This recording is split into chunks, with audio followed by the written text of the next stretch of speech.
मैं आके बैठा, नौवारिक था। एक साहब ने मुझे देखा,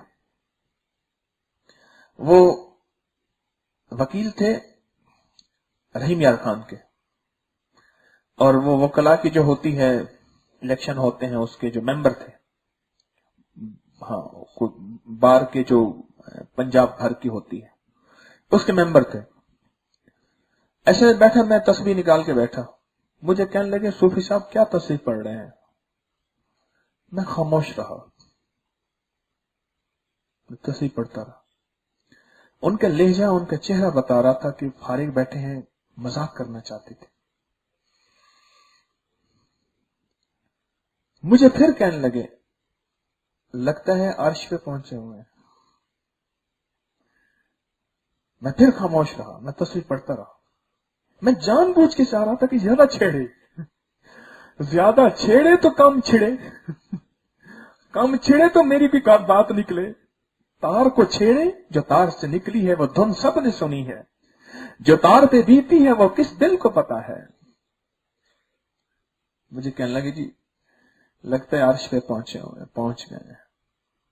साथ उनका कोई शागिर्द था, उसने कहा और थोड़ी सी साथ जो है वो लगाई चप्पर।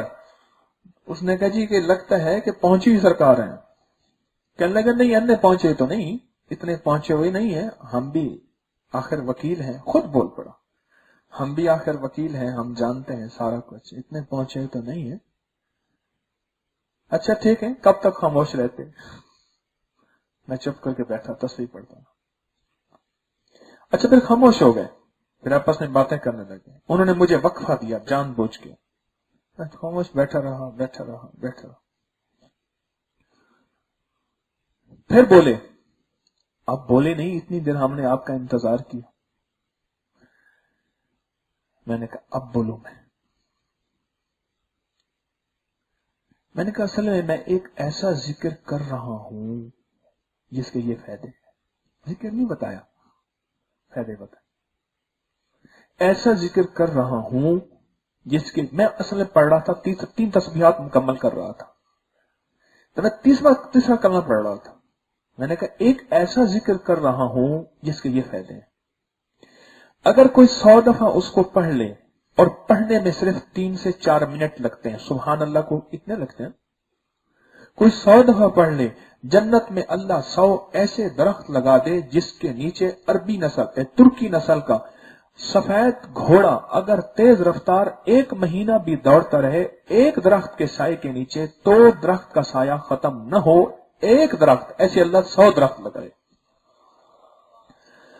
और जो इसको पढ़ ले, जो मैं पढ़ रहा हूं, उसका अगला फायदा यह है, यह भी अंदाज़े नबूवत है दावत देने का। किताबें उठा के देखें, नफा पहले बताया और नफे का सामान बाद में बताया। नफा पहले बताया और नफे का सामान बाद में बताया। मैंने कहा एक ऐसी चीज पढ़ रहा हूं, अब अल्हम्दुलिल्लाह, सुभान अल्लाह हो गया, अल्हम्दुलिल्लाह, ऐसी चीज पढ़ रहा हूं, सारी कायनात को अल्लाह पाक जल्ल शानो, सातों आसान, सातों जमीनों, इन सारी चीजों को अल्लाह जमा करे, ये एक राई के दर्रे के बराबर, और जो क़यामत के दिन तराजू जो बड़ा होगा जिसमें नेकियां और बदियां तोली जाएंगी, अगर उस तराजू में ये रख दिए जाए तो वो तराजू इतना बड़ा होगा कि ये सातों आसमान जमीन राई के दाने के बराबर होंगे। मैं वो पढ़ रहा हूं कि जिसको एक दफा पढ़े तो आधा तराजू भर जाए। ऐसे मैं 100 दफा पढ़ रहा हूं, और 100 दफा पढ़ने से कैसे तराजू होंगे। और दूसरा, मैं जो पढ़ रहा हूं, सुभान अल्लाह का दूसरा फायदा यह है, एक दफा पढ़ने से, 100 दफा पढ़ने से जमीन और आसमान का जितना खाली है सारा नेकियों से भर जाता है। और फिर मैंने कहा अल्लाह अकबर नहीं बताया, मैंने कहा एक ऐसा वजीफा पढ़ रहा हूं जिसको चंद लम्हे, चंद मिनट लगते हैं, लेकिन पढ़ने वाले को वो नूर मिलता है कि क़यामत के दिन सारा जहान अंधेरे में होगा, इसके पास नूर होगा और तकसीम करेगा, और इसके पढ़ने वाले को अल्लाह अर्श का साया देगा, और सारे जहान सूरज की सवा नेजे की 6, 7, 8 फुट की धूप होगी, सख्त सूरज नीचे होगा, और जमीन तांबे की होगी, और अल्लाह का जलाल होगा, और कोई वारिस नहीं होगा सिवाय मदीने वाले के, और ये वो है जिसमें अर्श का साया नसीब हो जाए। कहने की कमाल है, हमें भी बताएं। मैं क्यों बताऊं? क्यों? मैंने कहा लिहाजा आपको मैंने बता दिया मैं क्या पढ़ रहा हूं, अब मुझे पढ़ने दे। मैं चुप करके फिर पढ़ना शुरू हो गया। आग तो लगा दी मैंने। आग तो लगा दी कि भाई ये इतनी चीज पढ़ना, आग तो लग गई। अब उनके अंदर बेचैनी की, ये क्या कर रहा है? वजादिलहुम बिल्लती ही अहसन। कुरान कहता है कि दावत ऐसे अंदाज से दो, वजादिलहुम बिल्लती। क्यों जी मैं आयत ठीक पढ़ रहा? अल्लाह ज़े ज़बर की गलती माफ करे, मैं हाफिज नहीं हूं। यह अहसन, एहसन नहीं है। जिसका नाम अहसन होता है उसको एहसन कहते हैं। भाई कुरान से पहले एहसन बनाओ फिर। हाँ, ऐसे अंदाज से उससे बात करो कि उसको बात भली लगे, उसको बात अच्छी लगे। अब मेरे असल में जी में ये था कि अखबार थक गई है, अब इनको कोई ऐसा अल्लाह का नाम आ जाए, पढ़ते जाए, पता नहीं हादसा हो मर जाए, या घर जाते ही खत्म हो जाए, या जिंदगी के अभी कितने साल कितने लम्हे बाकी हैं और हम इस दुनिया से रुखसत हो जाएं, या रखते अकामत का सर अंजाम है बेजा, इस मंजिल पर खौफ पे आराम है बेजा, उकबा के सिवा या का हर काम है बेजा, माने दे नगी आरज़ुए नाम है बेजा, दुनिया दनी को नक्श फानी समझो, इस रूदादे जहां को एक कहानी समझो। ये जिंदगी है ये सी। अब मैं चुप करके पढ़ने बैठ गया। अब उनके अंतर कोई मौलवी साहब कहता है, कोई सूफी साहब कहता है, मुझे कहता है, कोई कहता है बाबा जी, कोई कहता है जी बताएं क्या है।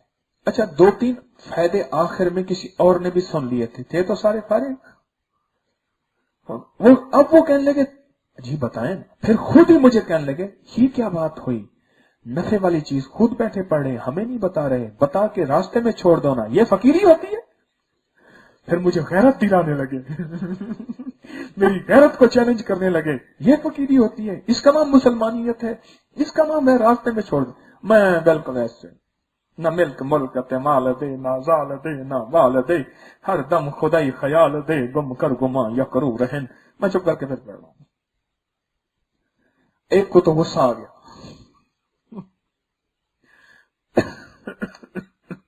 एक को गुस्सा आ गया, बाकी बेचारे नॉर्मल रहे। जब देखा ना कि आग भड़क उठी है, अब इसमें मैं एक चुटकी डालूंगा तो भांबड़ मच जाएगा। भांबड़, हाँ भांबड़ मच। ये भांबड़ होते थे हिंदुओं के पादरी, बड़े मजहबी रहनुमा, उनको भांबड़ कहते थे।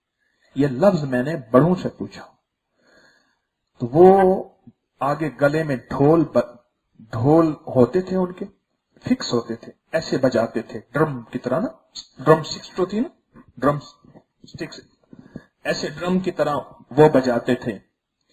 और मैयतों के आगे चलते थे, जब चिताएं जाती थी मैयतें उठा के, या उनके मजहबी में वो अक्सर जो है वो गाते थे जो भी, तो उनको भांबड़ कहते थे। जब वो बोलते थे बहुत शोर मचता था, एक दूसरे के साथ मिलके बोलते थे। इसको फिर मुहावरे में कहता है कि भांबड़ मच जाता है। मैंने फिर बताया, मैंने कहा यह तीसरा कलमा है।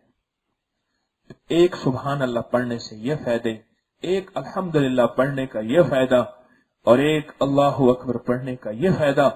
अब मैंने कहा अभी मैंने ला हौला वला कुव्वता इल्ला बिल्लाहिल अलीय्यिल अज़ीम, इसका फायदा मैंने अभी आपको बताया ही नहीं है। इसके फिर मैंने इसके फायदे बताए कि अल्लाह के अर्श के खजानों में से एक खजाना है ये ला हौला वला कुव्वता इल्ला बिल्लाहिल अलीय्यिल अज़ीम। अल्लाह के अर्श के खजानों में से एक खजाना है और इसके 100 फायदे हैं। इसका एक फायदा तो यह है कि दुनिया के सारे गम खत्म हो जाते हैं, बाकी 99 फायदे अल्लाह ने संभाल के आखिरत के लिए रखे हुए हैं। हाँ, एक फायदा यह है कि दुनिया के सारे गम अल्लाह खत्म कर देता है। ला हौला वला कुव्वता इल्ला बिल्लाहिल अलीय्यिल अज़ीम, इसका एक फायदा यह है, एक फायदा है कि अल्लाह दुनिया के सारे गम, हम, फिक्रें, दर्दें, सोच, परेशानियां, मसाइल, मुश्किलात, तकलीफें, जादू, असरात, बंदिशें औलाद के मसले, घर के मसले, रिस्क के मसले, सेहत के मसले, नौकरी के मसले, सनत के मसले, तिजारत के मसले, जिंदगी के नाकामियां, मुश्किलात, ये सारे मसले ला हौला वला कुव्वता इल्ला बिल्लाहिल अलीय्यिल अज़ीम, अल्लाह खत्म। और आखिरी 99 जो बाकी फायदे हैं वो मेरे रब ने उठा लपेट के रख दी हैं कि बंदा, क्यों ये दुनिया छोटी, इसकी मता छोटी, दुनिया छोटी, इसकी मुश्किल छोटी, दुनिया थोड़ी, इसके मसले थोड़े, दुनिया थोड़ी, इसके गम थोड़े, दुनिया थोड़ी, इसकी खुशियां थोड़ी, दुनिया थोड़ी, इसके हर्डल्स, बैरियर्स, मुश्किलात, मसाइल थोड़े, आखरत बड़ी, उसकी मुश्किलात बड़ी, आखरत बड़ी, उसकी खुशियां बड़ी। इसलिए एक फायदा इसका यह है, बाकी 99 फायदे। अब मैंने जब ये फायदे बताए उन्हें, कहे कमाल है जी, आपने तो बड़े अच्छे अंदाज से फायदे बताए। अच्छा, अपना तारुफ नहीं करवाया आपने?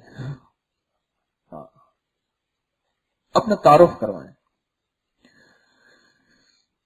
और फिर उसके बाद वो बंदे लग गए, करने लग गए। और मेरा ख्याल है अल्लाह ने जिस अंदाज से उनसे बात कराई, असल में गम होता है ना जब लगती है।